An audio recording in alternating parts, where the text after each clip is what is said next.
રાધનપુર કોંગ્રેસમાં ભંગાણ. વરિષ્ઠ આગેવાન ફરસુભાઈ ગોકલાણી અને રમેશભાઈ ગોકલાણી સહિત 100 વધુ કાર્યકર્તાઓએ ગુજરાત પ્રદેશ ભાજપ પ્રમુખ સી.આર. પાટીલના હસ્તે કેસરિયો ધારણ કર્યો.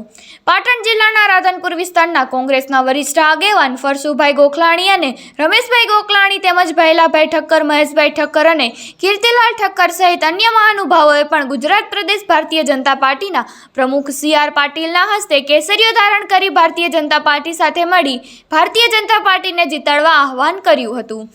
કોંગ્રેસમાં મોટું ભંગાણ થતાં કોંગ્રેસના કાર્યકર્તાઓમાં ચિંતાનો માહોલ છવાયો છે. ત્યારે ફરસુભાઈ ગોકલાણી સામાજિક આગેવાન તેમજ રાજકીય અગ્રણી હોવાના કારણે તેમને કોંગ્રેસ છોડવાથી કોંગ્રેસને મોટું નુકસાન થશે અને ભાજપને મોટો ફાયદો થશે. ગોકલાણી વરિષ્ઠ કોંગ્રેસના આગેવાન હતા. ભારતીય જનતા પાર્ટીમાં અચાનક જોડાયા.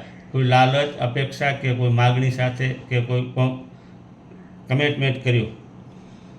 મારું ભારતીય જનતા પાર્ટી સાથે જોડાવાનું મુખ્ય કારણ, પ્રથમ તો હું કોઈ અપેક્ષા નથી મારે, તેમજ મારે ક્યારેય ચૂંટણી લડવું નથી, પરંતુ હું મારા મોટા ભાઈ ફરસુભાઈ ગોકલાણીનો કોંગ્રેસ પક્ષ તરફથી નેતૃત્વ બદલાતા, તેમનું હિત અને માન સન્માન ન જળવાતા અને મારા મોટા ભાઈ ફરસુભાઈનો એક આજ્ઞાકીત નાનો ભાઈ હોય જે કાંઈ છું તે તેમના હિસાબે હોય, તેમના વિચારોને માન આપવાની ફરજના કારણે અને આ સિવાય છેલ્લા 18થી 20 વર્ષથી ગુજરાતમાં કે બોમ્બેની કોઈ હોટલોમાં ક્યાંય આતંકવાદી હુમલા આપણે જોયા નથી. યુપીની અંદર કે અન્ય રાજ્યોની અંદર ગુંડાગીરી રાજ ખતમ થઈ ગયેલ છે. યુપી, દિલ્હીની અંદર થતા બહેન દીકરીઓ ઉપર તથા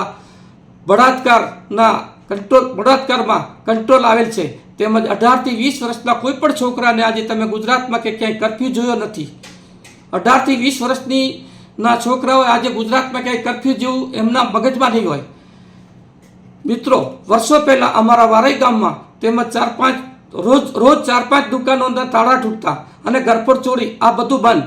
કચ્છ સીમાડામાં દાણ ચોરી અને હથિયારોની હેરાફેરી બંધ.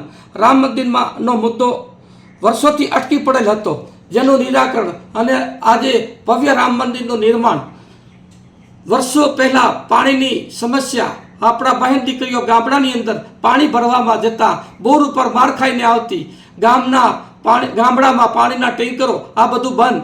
વાત રહી ભ્રષ્ટાચાર અને મોંઘવારીની, જેમાં આપણા રાધનપુર શહેરની જ આપણે વાત કરીએ તો ખાલી નગરપાલિકાની જ વાત કરીએ તો આપણા શહેરની અંદર કોરી સલેટ જે 12થી 17માં આપણે મહેશભાઈ મુલાણી ડૉક્ટર અને દેવજીભાઈ ડૉક્ટર પ્રમુખ આપ્યા આપણા શહેરે, જેમને પણ પાલિકાના સભ્યોમાં અમુક શાળાઓએ ધોરા દિવસે તારા દેખાડ્યા હતા અને બંને પક્ષે ભ્રષ્ટાચારમાં બોડી બદનામ થયેલ. તો આખા દેશનું સુકાન આપણા ગુજરાતના માત્ર 2 જ વ્યક્તિ, શ્રી આદરણીય નરેન્દ્રભાઈ મોદી અને માનનીય શ્રી અમિતભાઈ શાહ જેવા પાકિસ્તાન ઉપર કંટ્રોલ કરી દબાવી પૂરા હિન્દુસ્તાનને રક્ષણ આપી રહેલ છે. આનાથી વધારે આપણે મિત્રો આગળ આપણે શું જોઈએ? મિત્રો, આગળ કહ્યા મુજબ મારે ક્યારેય ચૂંટણી લડવી નથી, પરંતુ રાધનપુરની આખા ગુજરાતમાં બિલકુલ કંડમ નગરપાલિકામાં સુધારો થાય તેવા સભ્યો ચૂંટવામાં તન મન ધનથી મદદ કરીશ. અસ્તુ. ભારત માતા કી જય.